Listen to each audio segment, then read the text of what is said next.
Selamat datang di Pojok Santai. Sebelum Anda mendengarkan audiobook ini, kami menginformasikan bahwa channel ini adalah review audio dari buku yang ada di Indonesia. Untuk membaca keseluruhan buku ini, kami menyarankan membeli buku aslinya di toko buku kesayangan Anda, baik offline maupun online. Keberadaan channel ini dimaksudkan untuk membantu Anda mendapatkan pengetahuan dari buku-buku kesayangan Anda. Jangan lupa untuk subscribe, like, dan komen.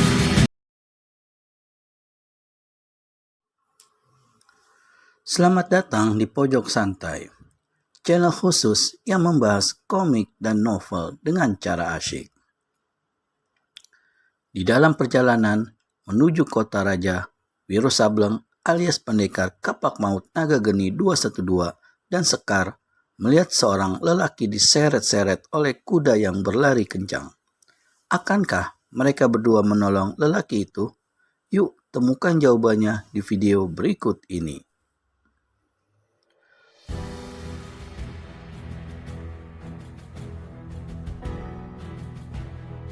Wiro berjalan di depan.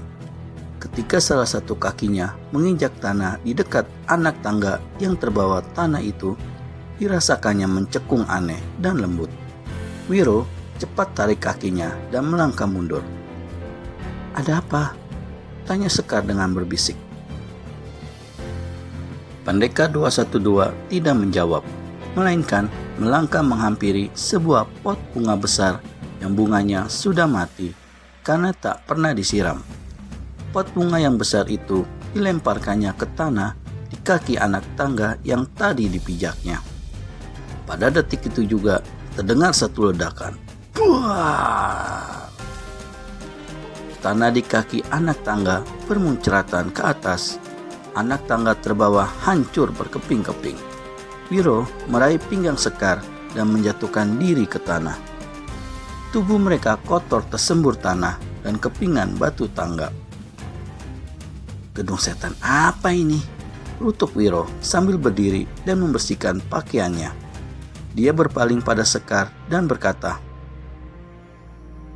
"Aku sudah bilang, kau tak usah ikut-ikutan ke kota raja. Kini kau lihat sendiri." "Tak usah bertengkar terus-terusan, Wiro," menyauti murid empu Tumapel itu.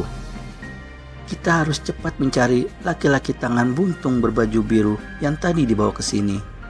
Wiro garuk-garuk kepalanya. Dia memandang ke pintu di bagian belakang gedung itu dan berpikir-pikir bahaya apalagi yang bakal dihadangnya bila dia menaiki anak tangga dan membuka pintu itu. Dalam dia berpikir-pikir demikian, tiba-tiba dilihatnya Sekar mengirimkan satu pukulan jarak jauh ke arah pintu belakang gedung. Angin pukulan menduru dahsyat dan brak! Pintu itu pecah berantakan. Sekar dan Wiro menunggu. Tak ada terjadi apa-apa. "Aku tak percaya kalau pintu itu tidak menyembunyikan rahasia maut," kata Wiro Sableng. Dijangkaunya sebuah arca kecil yang sudah puntung di dekat tangga sebelah kanan. Arca itu kemudian digelindingkannya di atas lantai yang menuju ke pintu. Begitu arca mencapai pintu, lantai di muka pintu itu terbuka. Arca lenyap jatuh ke dalam sebuah lubang dan lantai kembali menutup. Gedung edan," rutuk Wiro Sableng.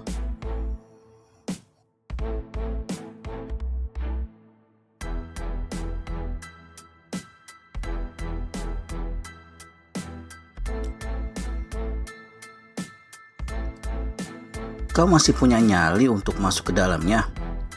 "Mengapa tidak?" ujar Sekar.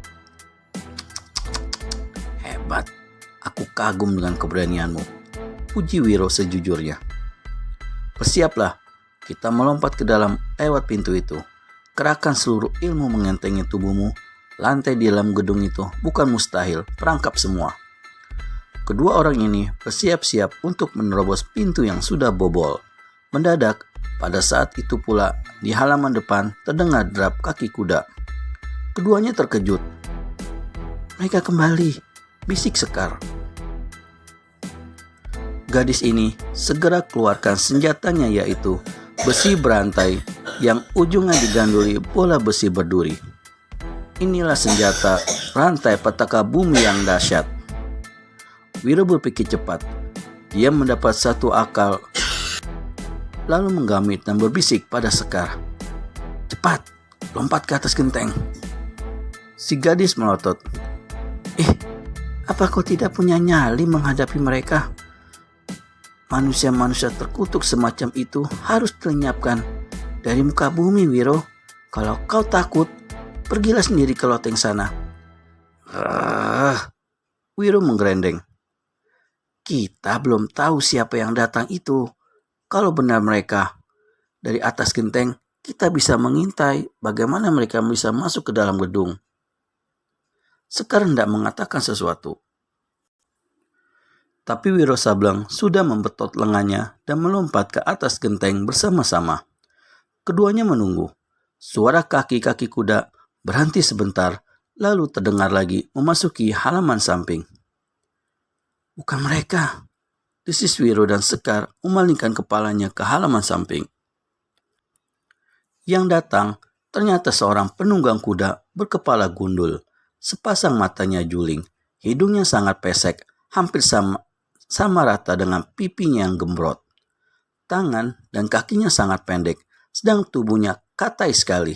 Yang lucunya, manusia ini cuma memakai cawat, kulitnya hitam legam, dan pada ketiak sebelah kirinya terkempit sebilah bambu berbentuk pikulan. Dah, monyet terlepas dari mana ini? Bisik Wiro Sableng. Dia bukan manusia sembarangan, Wiro, desis Sekar. Kau kenal dia? Tanya Wiro.